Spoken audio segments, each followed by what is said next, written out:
Esta mañana vamos a estar viendo o comenzando a ver los versículos de 6 a 13 de Hebreos capítulo 8.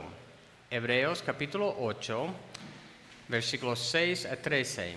Y otra vez va a haber dos sermones en estos versículos.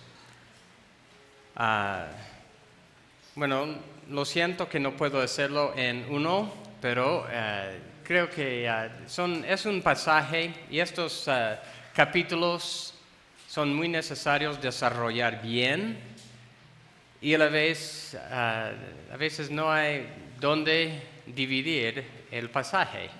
Así que hoy día yo creo que vamos a llegar hasta tal vez versículo 10 o versículo 11, no estoy seguro. Vamos a ver en el transcurso de la mañana, pero vamos a comenzar a ver este bosquejo, estos versículos, y vamos a terminar el próximo domingo, Dios mediante. El título esta mañana es La perfección del nuevo pacto en Cristo. La perfección del nuevo pacto en Cristo. Y al estudiar este capítulo, realmente me di cuenta que en el Nuevo Testamento es el capítulo que más explica o fundamenta nuestra comprensión de la obra de Dios en el Nuevo Pacto.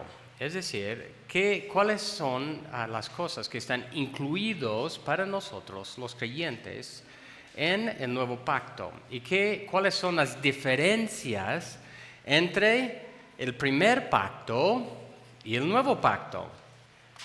Y los versículos que estamos viendo van explicando eso.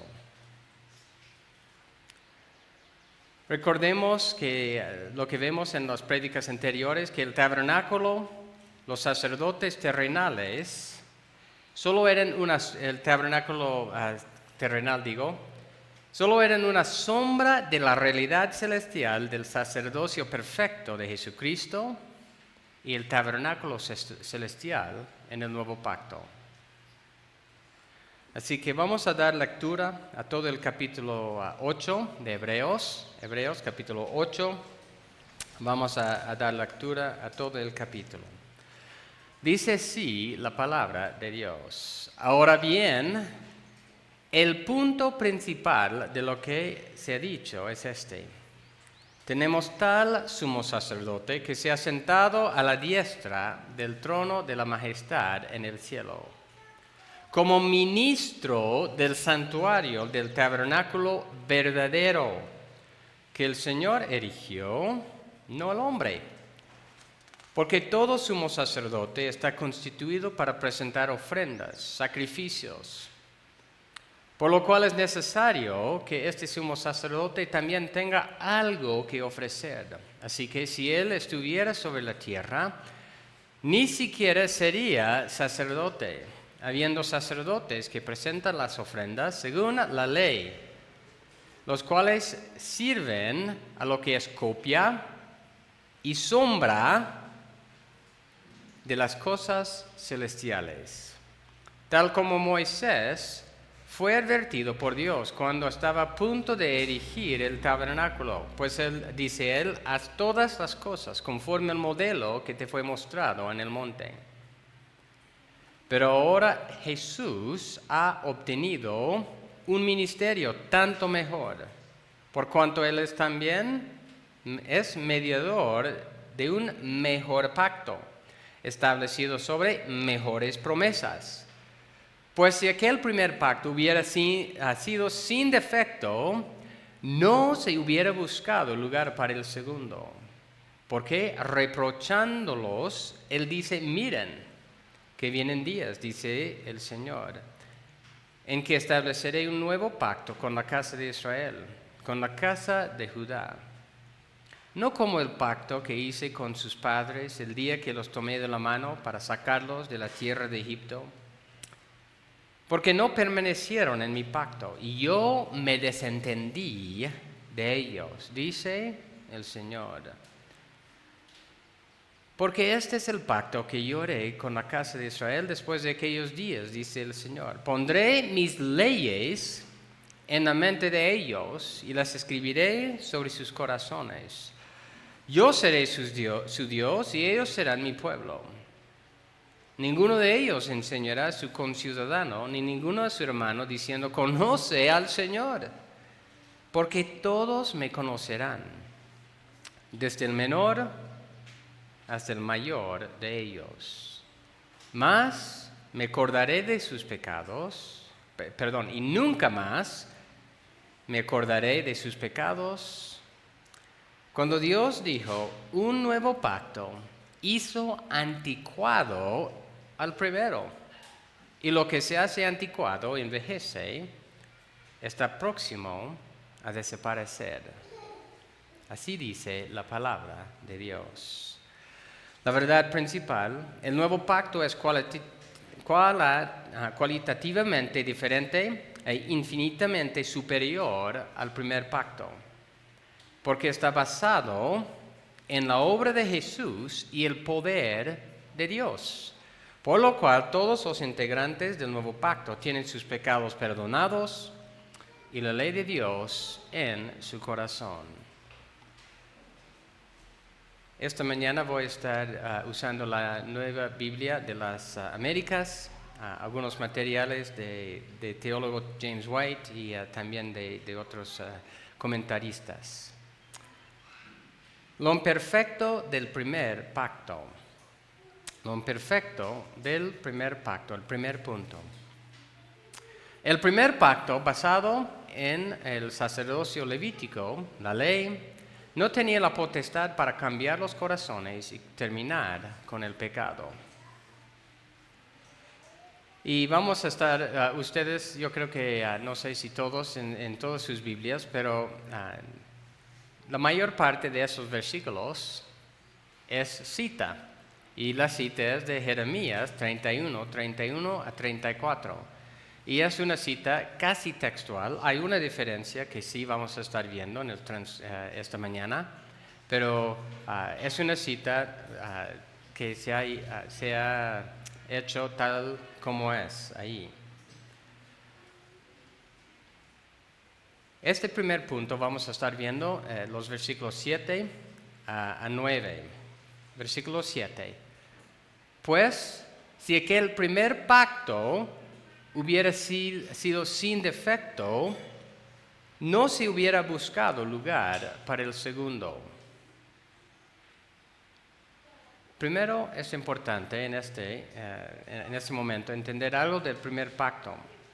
La Biblia Net dice algo respecto al defecto ahí, había un defecto, algo que estaba mal en el primer pacto.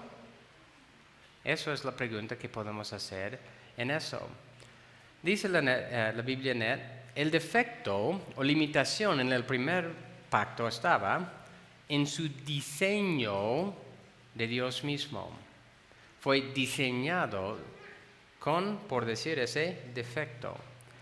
Nunca fue la intención de Dios que este primer pacto sea la revelación o provisión final para la humanidad. Era provisional, siempre apuntando hacia el cumplimiento venidero en Cristo. Nunca fue la intención de Dios que este primer pacto sea la revelación o provisión final para la humanidad. Como vamos a ir viendo en los capítulos 9, 10, que la sangre de los machos cabríos, de los toros, de los animales en sí no pueden quitar pecado. Así que Dios, aun cuando inauguró el primer pacto con el pueblo de Israel, estaba ya apuntando al nuevo pacto en Jesucristo. Así que todas esas instrucciones, todo el culto, todos los sacrificios del primer pacto, sí, estaban apuntando, mirando a su cumplimiento en Jesucristo. Pero Dios tenía dos propósitos importantes para dar el primer pacto, que estaremos viendo en estos versículos. Y estos dos propósitos eran los siguientes.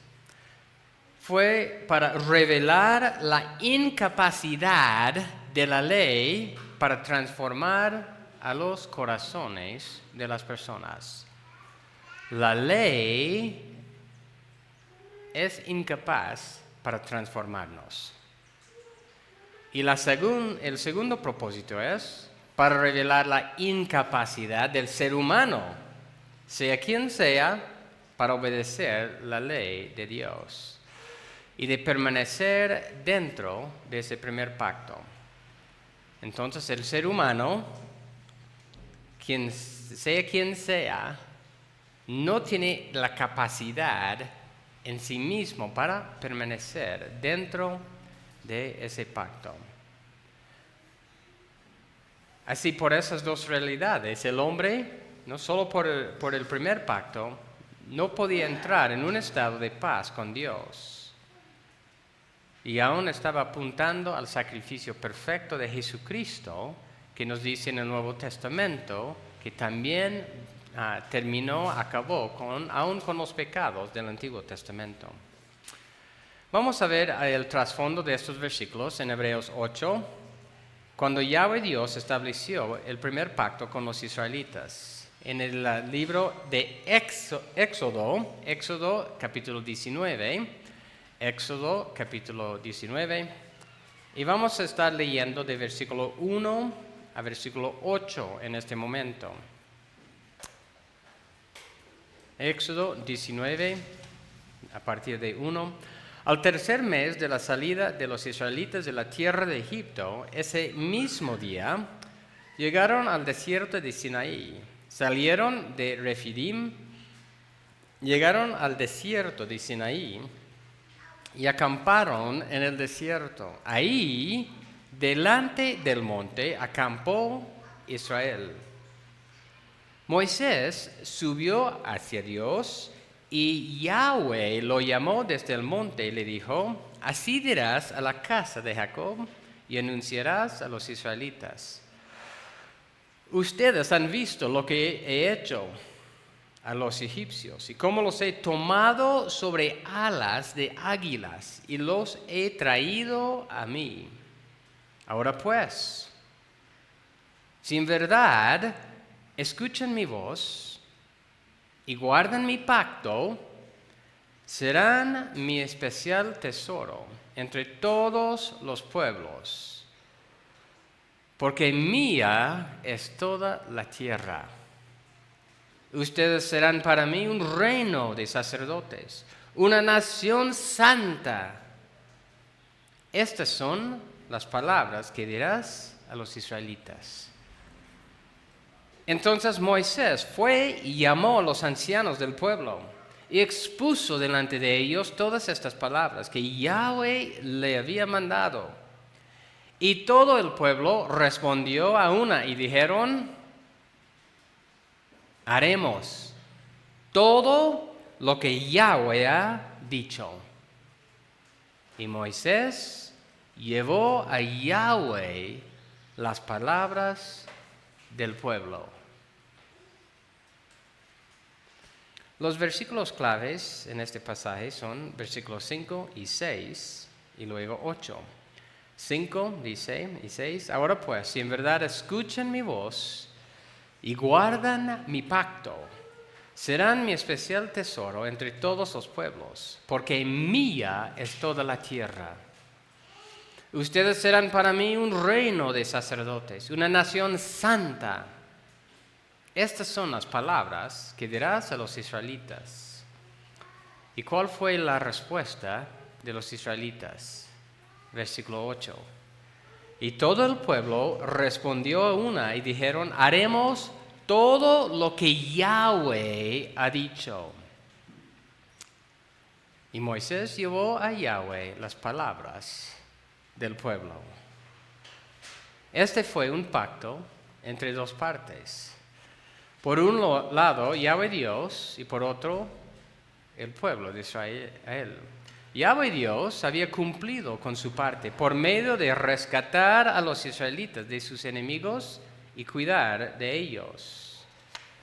Tal como dice ahí, versículo 4, ustedes han visto lo que yo he hecho a los egipcios y cómo los he tomado sobre alas de águilas y los he traído hacia mí. Y Yahweh Dios se había comprometido a cuidar de los israelitas tiernamente, cuidadosamente, como un esposo cuida de su esposa en el pacto. De su parte, los israelitas tenían que escuchar la voz de Dios en cuanto a lo que Él decía que tenían que cumplir. Éxodo capítulo 20, los primeros versículos. Solo vamos a leer algunos versículos, no todos los mandamientos. Versículo 1. Entonces Dios habló todas estas palabras diciendo, yo soy Yahweh, tu Dios, que te saqué de la tierra de Egipto, de la casa de servidumbre. Y eso fue lo que Yahweh Dios había hecho para rescatar y tomar para sí un pueblo. Es un resumen de su obra. Versículo 3. No tendrás otros dioses delante de mí. Y continúa los 10 mandamientos. De su parte, los israelitas tenían que guardar esos mandamientos. Dios, Yahweh Dios, los había agarrado, tomado, salvado, rescatado.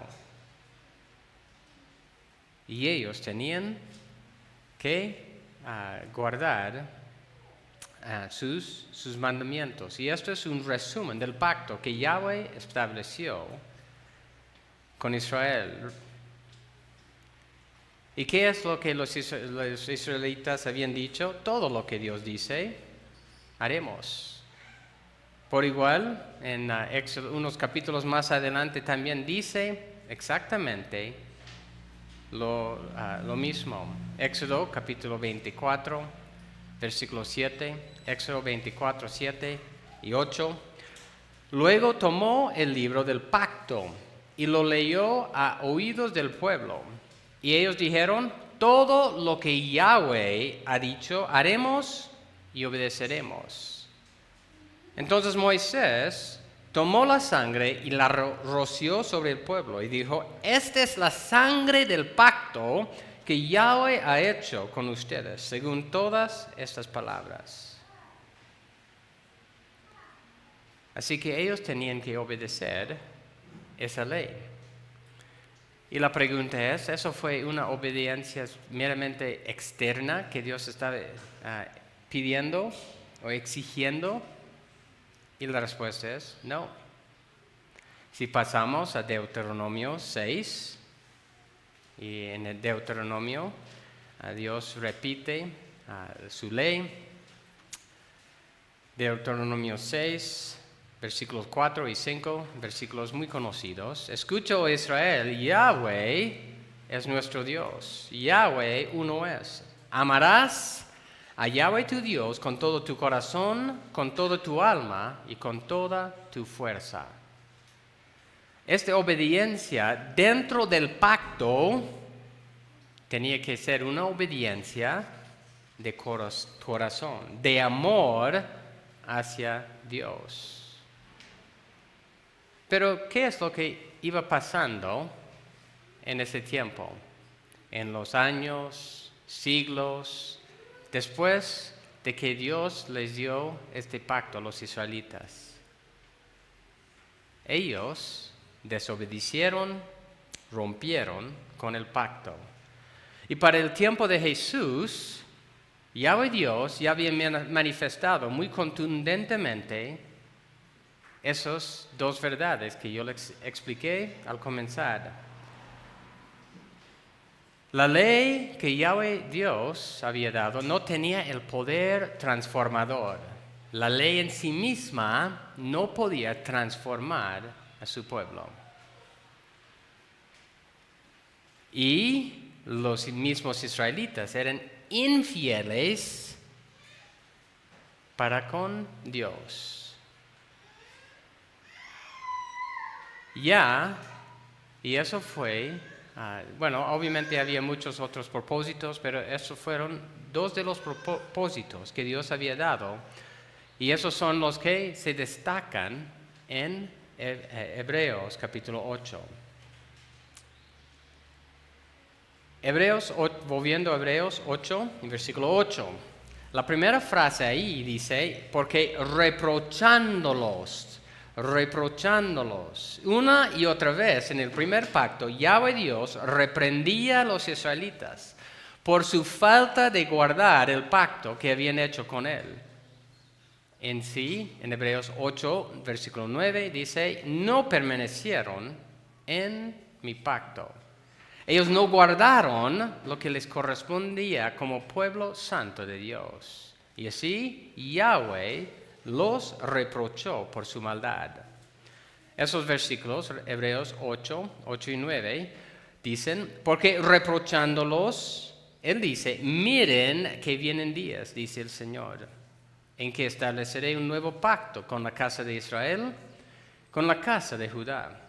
No como el pacto que hice con sus padres el día que los tomé de la mano para sacarlos de la tierra de Egipto. Porque no permanecieron en mi pacto y yo me desentendí de ellos, dice el Señor. Estos dos versículos son una cita de Jeremías capítulo 31 y 32, donde Yahweh, por medio de Jeremías, profetizó lo que Él mismo iba a hacer para establecer este nuevo pacto.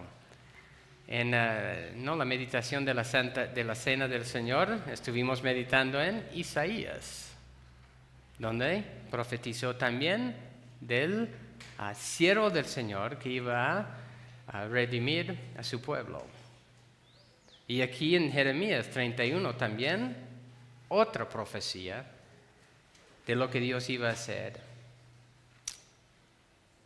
¿Por qué Dios iba a establecer un nuevo pacto? La razón fue por la maldad de los israelitas. Comenzando ahí, otra vez, Hebreos 8. Porque reprochándolos, Él dice, miren que vienen días, dice el Señor, dice Yahweh. Cuando Jeremías escribió estas palabras, estaban en el futuro. Y que él estaba profetizando lo que Yahweh Dios iba a hacer para establecer algo nuevo en el futuro.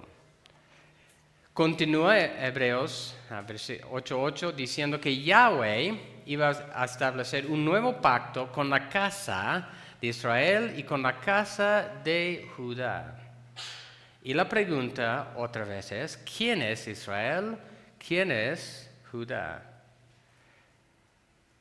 Voy a solo citar Kistemaker en este momento y vamos a solo ver esto brevemente y luego en versículo 10 vamos a profundizar más.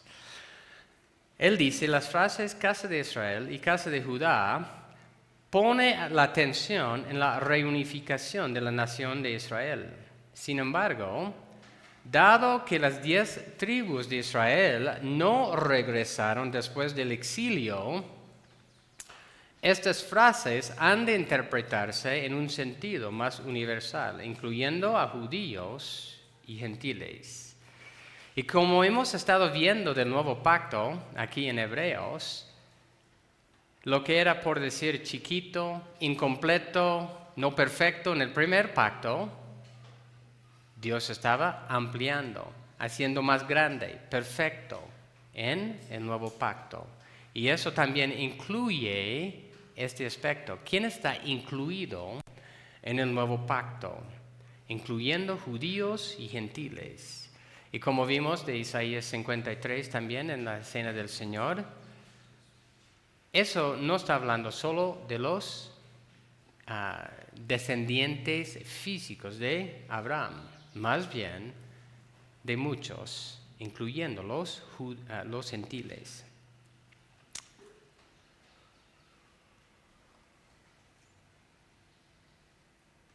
Y lo que vamos a estar viendo en los próximos versículos es que judío y gentil incluye todos los que tienen un corazón cambiado y sus pecados perdonados. Continuando con versículo 9, el cual explica la razón por la cual era necesario este nuevo pacto. Dice, no como el pacto que hice con sus padres el día que los tomé de la mano para sacarlos de la tierra de Egipto, porque no permanecieron en mi pacto, y yo me desentendí de ellos, dice el Señor. Otra vez voy a citar Kistemaker. Él dice, la respuesta de Dios a los israelitas rebeldes consistió en darles la espalda. La relación entre Dios y su pueblo había sido íntima al comienzo. Dios dijo, los tomé de la mano para sacarlos de Egipto. Dios quería que su pueblo caminase con él de la mano, en toda seguridad y confianza. Pero cuando los israelitas decidieron caminar por su cuenta, desobedecer la ley de Dios, no oír su voz, que los llamaba hacia él, ¿cuál fue la respuesta de Dios? Se desentendió de ellos. Es decir, Dios dejó de actuar o dejó de cuidar de ellos y actuó conforme a la obstinación de los israelitas. En vez de demostrar un cuidado tierno y amoroso por su pueblo del pacto, Dios tomó una actitud de desapego por los obstinados quebrantadores del pacto. Y al apartarse de ellos, Dios dejó bien en claro que llegaría el tiempo de hacer un nuevo pacto. Él continúa siendo el Dios del pacto. Y al final de este versículo dice, yo me desentendí de ellos. Y si ustedes han leído en de Jeremías 31-32, al final ahí hay una diferencia, una discrepancia en cuanto a lo que ese versículo dice. Al final de Jeremías 31-32 dice, aunque yo fui un esposo para ellos, aunque yo fui un esposo para ellos. Y en Hebreos 8:9, citando este versículo, yo me desentendí de ellos. Entonces la pregunta es, ¿el autor de Hebreos estaba confundido en lo que Jeremías 31-32 dice? Y obviamente los significados de estas dos frases son muy distintas. Y realmente la explicación de eso no es muy difícil. Y tiene que ver con la traducción a griega, de hebreo a griega. Y tiene que ver con una sola letra que se cambió, por decir, o no se entendió bien. El sitio CARM, que es un sitio de apología, dice, claramente este pequeño cambio, ¿no? Recuerden, en Jeremías 31-32 dice, aunque fui un esposo para ellos, ¿no? Por decir, porque no permanecieron en mi pacto, aunque fui un esposo para ellos. Eso es lo que dice en Jeremías. En Hebreos dice, y yo me desentendí de ellos. Y claramente, ese pequeño cambio afecta el significado de la cláusula individual. Es muy diferente. Si crees que yo era un marido para ellos, significa lo mismo que yo me desentendí de ellos, necesitas realmente leer más del matrimonio, como dice este sitio de apología. Pero esta diferencia en cuanto a la cita, o lo que dice en la traducción a griega y hebreo, afecta el significado del pasaje, de lo que el autor en Hebreos está diciendo. Y cuando vamos pensando en eso, no afecta. El punto es que Israel rompió el pacto. Dios los rechazó y los echó en castigo. Pero que Dios finalmente tendrá misericordia de ellos y los restaurará a la comunión con Él. Es apropiado, no hace la pregunta, es apropiado decir que Israel rompió el pacto de Dios a pesar de que había sido un esposo fiel para ellos. ¿No? Yahweh Dios había sido un esposo fiel para los israelitas. ¿Es verdad? Sí. ¿Los israelitas habían roto con el pacto aunque Dios había sido fiel? Sí. ¿Y qué fue la respuesta de Dios? Lo que estamos viendo en Hebreos 8. ¿Qué fue la respuesta de Dios? Por su infidelidad, Dios dice que me desentendí de ellos. Y por eso estableció un nuevo pacto. Entonces, cuando vamos viendo el significado de lo que el autor está diciendo, aún esa diferencia en esa letra no cambia el significado de lo que está diciendo. Dice, por ejemplo, en Jeremías 30, un capítulo antes, te he herido con la herida de un enemigo, con el castigo de uno cruel, porque tu iniquidad es grande y tus pecados son numerosos. Porque lloras por tu lesión, tu dolor es incurable, porque tu iniquidad es grande, tus pecados son numerosos. Así que, aún en el Antiguo Testamento, Dios dice, ya, no más. Y yo creo que, aún esa diferencia, debemos ver la soberanía de Dios. Aún en esa diferencia entre el texto hebreo y el texto griego, Dios estaba preservando el significado de su palabra.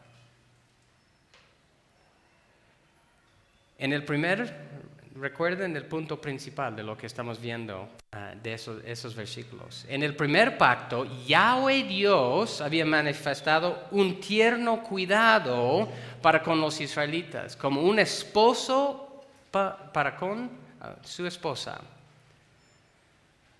Él les había dado todo privilegio y bendición externa posible. Él sí había sido ese esposo, proveyendo todo lo que necesitaban. Pero ellos se obstinaron en rebelarse contra él. Ellos no permanecieron en el pacto.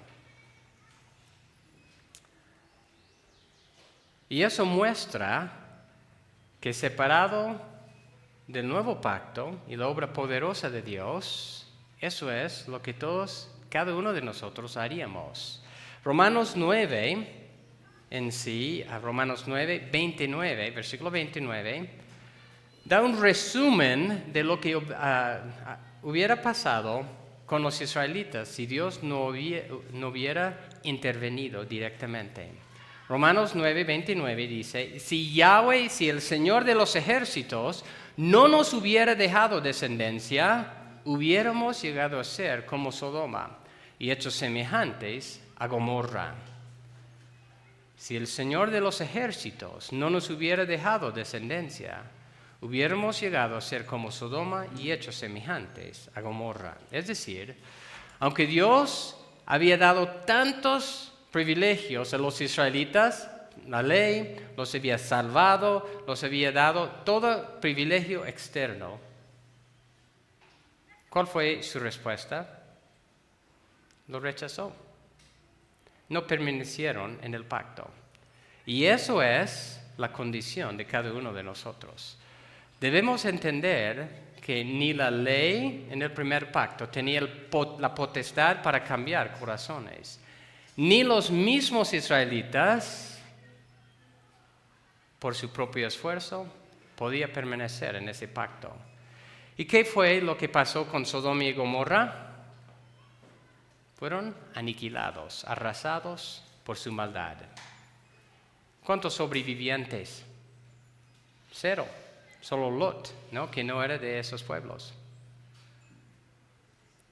Y dice Romanos 9, 29, si Yahweh de los ejércitos no nos hubiera dejado descendencia, es decir, si Yahweh Dios no hubiera intervenido directamente para resguardar un remanente, ninguno se habría salvado.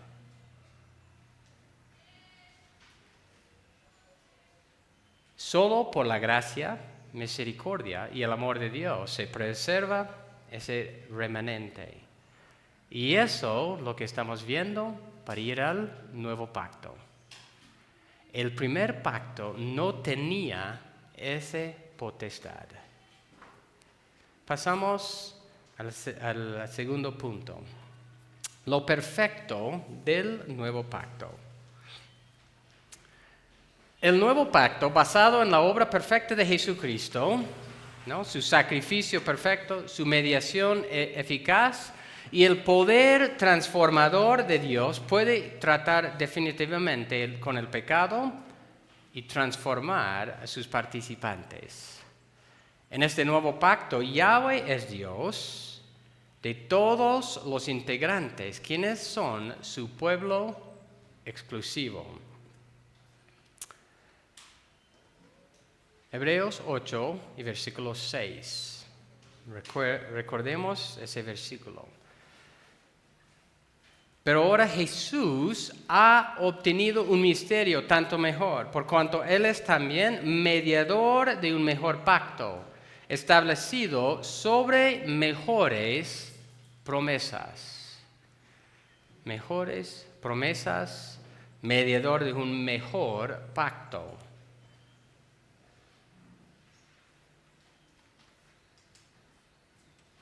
Y al entrar a estos versículos, voy a leer unos textos que vamos a estar viendo en las próximas prédicas, que también es una verdad que tocamos muchas veces cuando pensamos, meditamos en la cena del Señor. Y la verdad es que este mejor pacto fue establecido en la sangre de Jesucristo mismo. Y al leer estos pasajes también vamos a continuar entendiendo quién es la casa de Israel, quién es la casa de Judá. Hebreos 9, versículo 11 en adelante. Hebreos 9, 11. Pero cuando Cristo apareció como sumo sacerdote de los bienes futuros a través de un mayor y más perfecto tabernáculo, no hecho con manos, es decir, no de esta creación, entró al lugar santísimo una vez para siempre. No por medio de la sangre de machos cabríos, de becerros, sino por medio de su propia sangre, obteniendo redención eterna. Porque si la sangre de los machos cabríos, de los toros, la ceniza de la novia rociadas sobre los que se han contaminado, santifican para la purificación de la carne, cuánto más la sangre de Cristo, quien por el Espíritu Eterno, Él mismo se ofreció sin mancha a Dios, purificará nuestra conciencia de obras muertas para servir al Dios vivo. Por eso Cristo es mediador de un nuevo pacto, a fin de que, habiendo tenido lugar una muerte para la redención de las transgresiones que se cometieron bajo el primer pacto, los que han sido llamados reciban la promesa de la herencia eterna. Otra vez viendo aquí la sangre de Cristo como la base del nuevo pacto. ¿Y quiénes son los que participan ahí? Son los que, al final dice, han sido llamados. ¿Y es un llamado externo o es un llamado interno? Es un llamado interno eficaz. Esos son los que participan en el nuevo pacto. También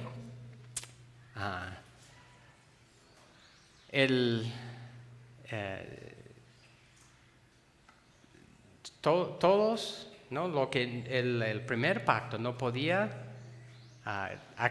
terminar con el pecado, se hizo en el nuevo pacto. Los que tienen, versículo 14 también, conciencias limpias, lo que el primer pacto no podía ser.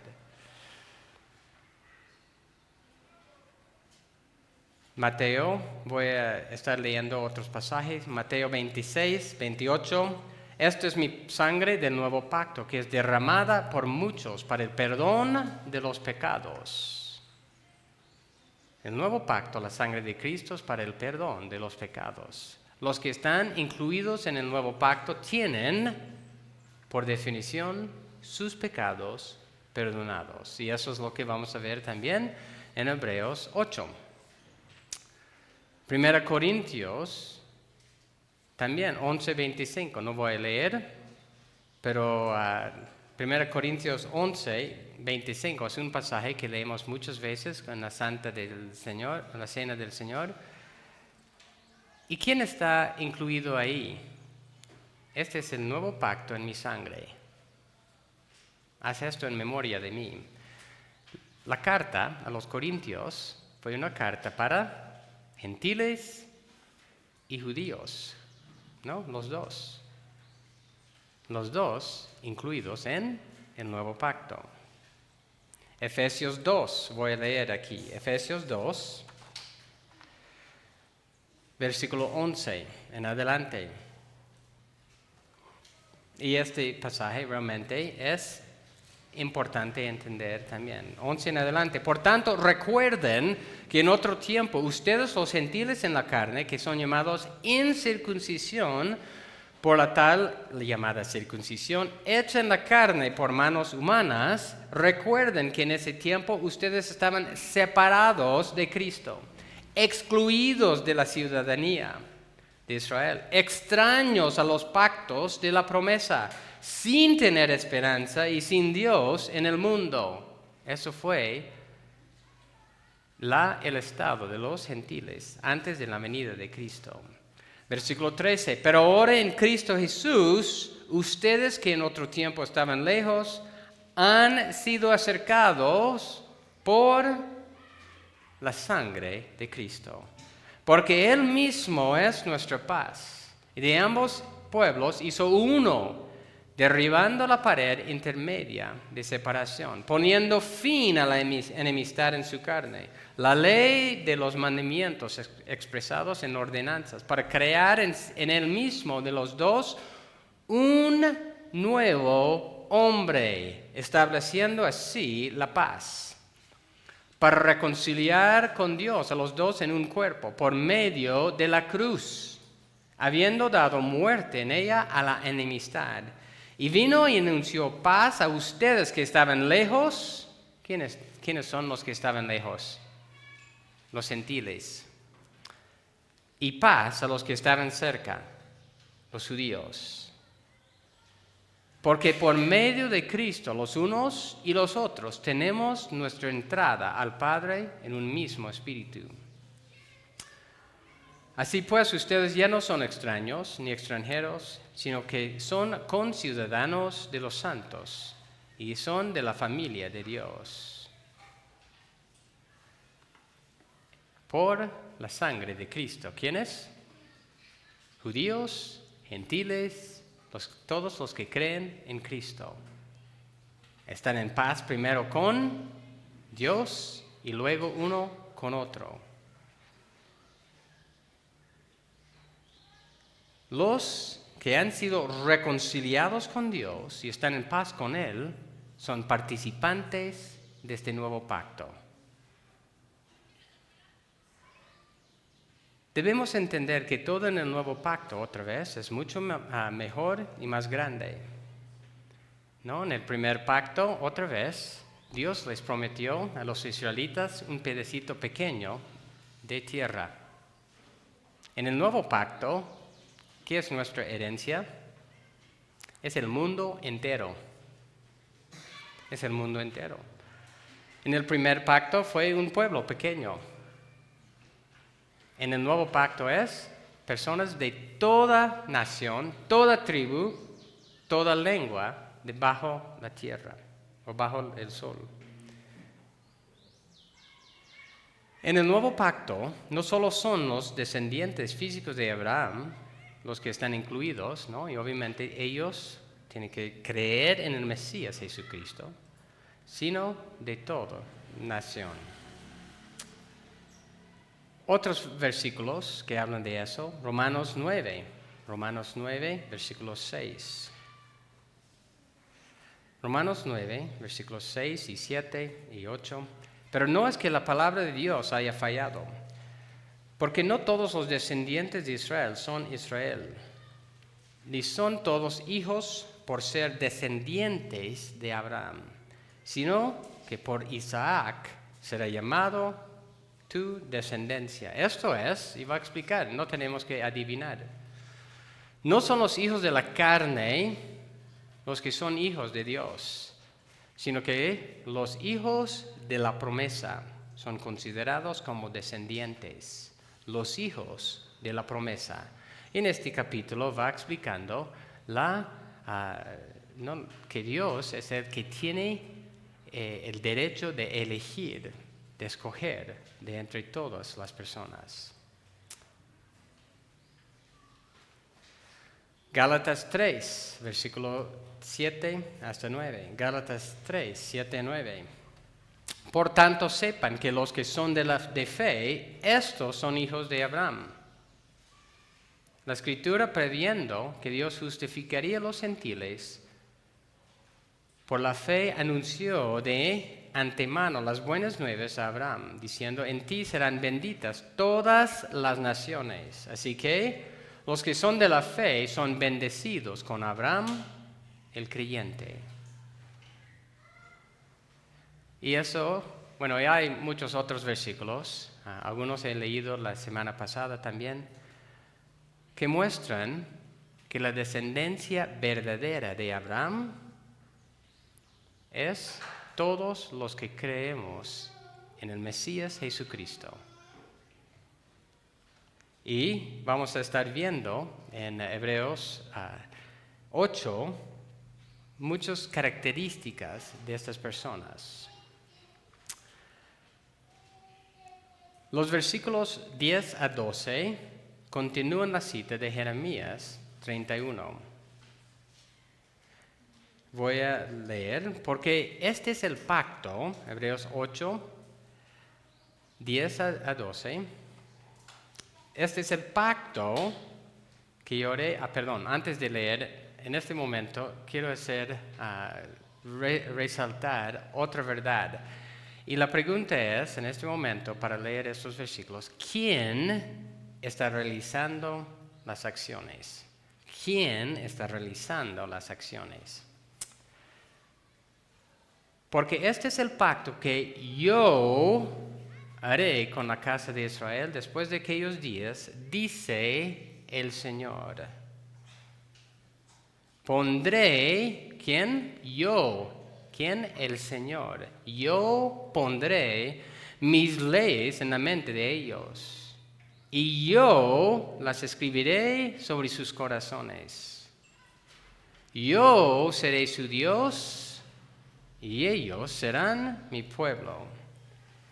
Y ninguno de ellos enseñará a su conciudadano, ni ninguno a su hermano, diciendo, conoce al Señor, porque todos me conocerán, desde el menor hasta el mayor de ellos.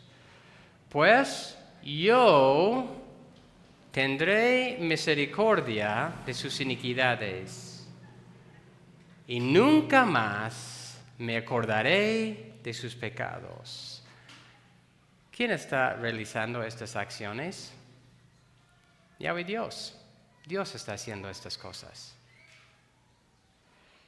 Yahweh Dios mismo está actuando para establecer y garantizar el cumplimiento en el nuevo pacto. Nosotros, ¿no? Si hubiéramos vivido en el pueblo de Israel, en el primer pacto, también nosotros habríamos demostrado qué tan fracaso es el ser humano. Que el ser humano en sí mismo, que cada uno de nosotros, en nosotros mismos, no podemos cumplir. Y por eso, en este pacto, Dios dice, yo voy a actuar. Yo voy a establecer este nuevo pacto. Yo voy a hacer esto con la casa de Israel. Yo pondré mis leyes en la mente. Yo las escribiré en sus corazones. Yo seré sus dioses. Yo tendré misericordia de ellos. Y nunca más me acordaré de sus pecados. ¿Quién aquí piensa que es muy bueno? ¿Que merece? No merecemos. Yahweh Dios actúa para establecer y para hacer cumplir este nuevo pacto. Yahweh Dios mismo es quien formula el pacto y sus términos. En el primer pacto, Yahweh hizo el pacto con el pueblo de Israel, a base del sacerdocio levítico, la ley y los sacrificios. Pero todo eso fue para apuntar a este nuevo pacto en la sangre del perfecto sumo sacerdote, Jesucristo. Y también el perfecto sacrificio, Jesucristo.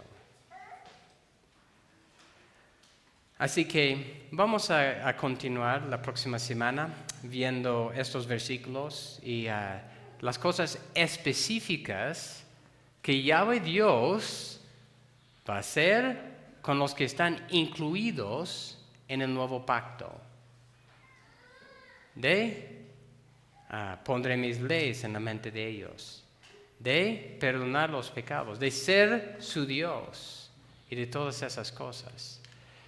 Que recordamos que solo es por la gracia, solo es la misericordia de Dios. Nosotros no somos mejores que los israelitas en el primer pacto. Yo creo que aún nuestras vidas diarias muchas veces muestran que aún participando en el nuevo pacto, muchas veces no obedecemos lo que Dios dice. Así que quiero que estemos meditando en todo lo que Dios ha hecho para con nosotros, para incluirnos en el nuevo pacto en la sangre de Cristo. Vamos a leer la verdad principal. El nuevo pacto es cualitativamente diferente e infinitamente superior al primer pacto, porque está basado en la obra de Jesús y el poder de Dios, por los cuales todos los integrantes del nuevo pacto tienen sus pecados perdonados y la ley de Dios en su corazón. Vamos a leer, para terminar, el pasaje de hoy, Hebreos 8, de 6 a 13. Pero ahora Jesús ha obtenido un ministerio tanto mejor, por cuanto Él es también el mediador de un mejor pacto, establecido sobre mejores promesas. Pues si aquel primer pacto hubiera sido sin defecto, no se hubiera buscado lugar para el segundo. Porque reprochándolos, Él dice, miren que vienen días, dice el Señor, en que estableceré un nuevo pacto con la casa de Israel, con la casa de Judá. No como el pacto que hice con sus padres el día que los tomé de la mano para sacarlos de la tierra de Egipto, porque no permanecieron en mi pacto, y yo me desentendí de ellos, dice el Señor. Este es el pacto que yo haré con la casa de Israel después de aquellos días, dice el Señor. Pondré mis leyes en la mente de ellos, las escribiré sobre sus corazones. Yo seré su Dios y ellos serán mi pueblo.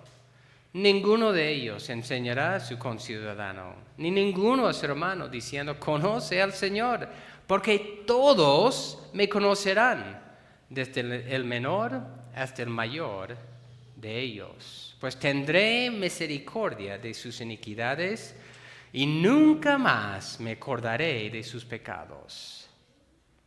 Cuando Dios dijo un nuevo pacto, hizo anticuado al primero.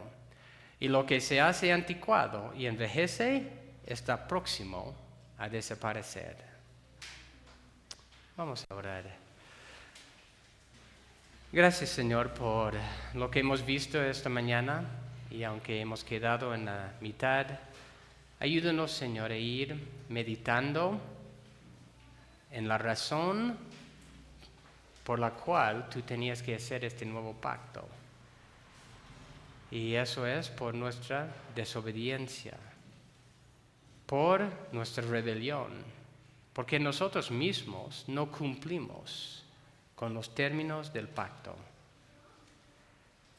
Nosotros, si hubiéramos vivido en el tiempo del Antiguo Testamento también, habríamos sido tal como los israelitas. Y te pido, Señor, que tú nos ayudes a entender la grandeza del nuevo pacto en Jesucristo. De que también tú estabas apuntando a este nuevo pacto aun cuando estableciste el primero, para hacer cumplir todo en el perfecto sumo sacerdote, el perfecto sacrificio, y el que ha realizado todo para salvar, para reconciliar a su pueblo. Y gracias, Señor, por habernos incluido en eso. Y otra vez, Señor, te pido que tú nos ayudes a entender. A veces al estudiar esos pasajes pensamos, ¿y qué de práctico hay en esto? Pero esta misma carta ha dicho, animado a ir meditando estas verdades para continuar hacia la madurez. Y la falta, una razón por la cual hay tanta inmadurez en la iglesia cristiana hoy día, es porque no meditemos, no profundicemos, no vivimos conforme a estas verdades, Señor. Así que ayúdenos, Señor, a eso, meditar, profundizar y depender de ti, Señor, y tu poder que tú nos has dado en el nuevo pacto. Gracias, Señor, por eso. Que tú uses para tu honra, tu gloria y para nuestra transformación esta prédica. En tu nombre, amén. Amén.